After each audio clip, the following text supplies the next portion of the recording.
Helium नाभिक के कारण उससे 1 एंगस्ट्रॉम की दूरी पर वैद्युत क्षेत्र की तीव्रता की गणना कीजिए। तो देखिए यहां पर फिर से हम लोग लिखेंगे, हल दिया है तो अब आपको आइडिया हो गया होगा। पिछले क्वेश्चन को अगर आपने देखा होगा तो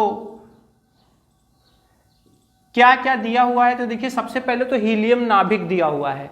तो हीलियम नाभिक के लिए आपको पहले बताया गया था कि हीलियम नाभिक पर आवेश कितना होता है।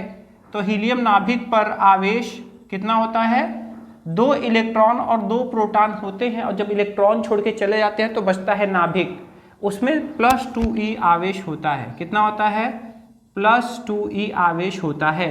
तो यहाँ पर देखिए 2 गुणे e का मान कितना रखेंगे, 1.6 गुणे 10 की घाते -19 कूलाम। यहाँ पर कितने आ जाएंगे, यहाँ पर ये आ जाएंगे 3.2 गुणे 10 की घाते -19 कूलाम। ठीक है, तो ये हमारा आ चुका है यहाँ पर आवेश Q का मान। इसके बाद देखिए दूरी कितना दिया हुआ है, दूरी R बराबर कितना दिया हुआ है, 1 एंगस्ट्रॉम। तो एंगस्ट्रॉम को जब भी हम हटाया जाता है तो यहाँ 1 गुणे 10 की घाते -10 मीटर लग जाता है। ऐसा क्यों हुआ है, क्योंकि 1 एंगस्ट्रॉम में कितने होते हैं, 10 की घाते -10 मीटर होते हैं।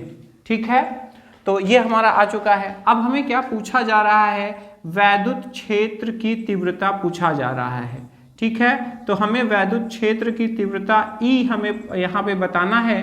हम क्या करेंगे, फार्मूला लगाएंगे। तो देखिए आपको सूत्र बताया गया था कि अगर कोई Q आवेश है, मान लेते हैं यहाँ Q आवेश है और इससे R दूरी पर अगर कोई बिंदु है तो यहाँ पर जो E का मान होगा वो कितना होगा। तो कितना होगा आपको याद होगा, E बराबर 1/4 पाई एप्सिलॉन नॉट Q/r², ये होता है न्यूटन प्रति कूलाम।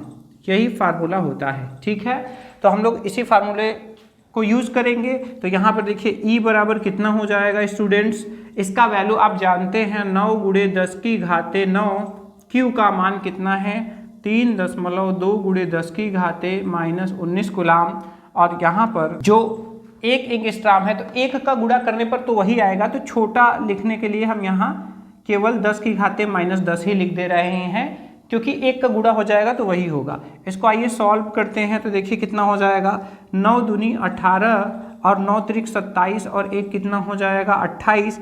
1 अंक पर दशमलव लगाएंगे, गुणे 10 की घाते, यहाँ पर देखिए -19 है और यहाँ पर है +9 और यहाँ पर बटा में क्या हो जाएगा, तो जब स्क्वायर करेंगे तो यहाँ हो जाएगा 10 की घाते -20, 10 दूनी 20 हो जाएगा।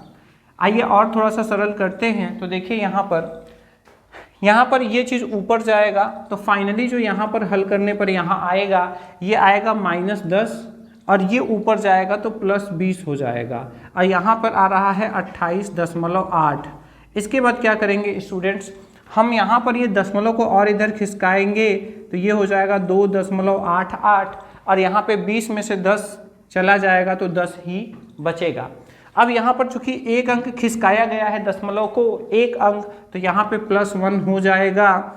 फाइनल आंसर आ रहा है 2.88 गुणे 10 की घाते 11 और ये क्या हो जाएगा, न्यूटन प्रति कूलाम। तो इस तरह से स्टूडेंट्स हम लोगों का आंसर आ चुका है और इस तरह से हम इस सवाल को हल कर लेंगे। आशा करते हैं आपको समझ में आया हो। वीडियो समझ में आया हो तो इसको लाइक कीजिएगा, अपने दोस्तों में शेयर कीजिएगा और तक आपने सब्सक्राइब नहीं किया तो इसको सब्सक्राइब कर लीजिएगा, क्योंकि यहाँ पर आपको फिजिक्स केमिस्ट्री से संबंधित न्यूमेरिकल्स और जो भी क्लासेज हैं वो आपको यहाँ पे अवेलेबल रहेंगी। तो मिलते हैं नेक्स्ट वीडियो में नेक्स्ट क्वेश्चन के साथ। जय हिंद।